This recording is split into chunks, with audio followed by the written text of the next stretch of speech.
April 23న సమ్మెకు వెళ్ళే అవకాశం. అవును, తెలంగాణ ఆర్టీసీ సమ్మెకైతే వెళ్ళబోతూ ఉందన్నమాట. సో తెలంగాణ ఆర్టీసీ సమ్మెకి అయితే వెళ్తూ ఉంది. ఇప్పుడే మనకు అప్డేట్ అయితే రావడం అయితే జరిగిందనమాట. ఈ నెల 13వ తర్వాత సమ్మెపై స్పష్టత ఇస్తామని తెలంగాణ ఆర్టీసీ జేఏసీ నేతలు తెలిపారు.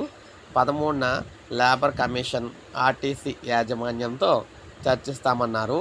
కార్మికుల సమస్యలు పరిష్కారానికి ప్రభుత్వం సానుకూలంగా స్పందించాలని కోరారు. ఇప్పటికే సమ్మె నోటీసు ఇచ్చామని గుర్తు చేశారు. ఏప్రిల్ 23న సమ్మెకి వెళ్ళే అవకాశం ఉందని పేర్కొన్నారు. కార్మికుల సమస్యల పరిష్కారానికి దేనికైనా సిద్ధమని చెప్పేసి వీరు చెప్పారనమాట.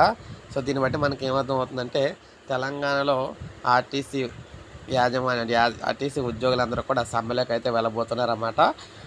అలా సమ్మెలోకి వెళ్ళేట్లయితే మనకి బస్సు ప్రయాణాలు చేసే వారికి ఊహించిన షాక్ అయితే తగులుతుంది. ఎందుకంటే అందరూ సమ్మెలో అయితే ఉంటారు. సో అరకొరగా ప్రైవేట్ వారితో బస్సులు అయితే నడుపుతారు.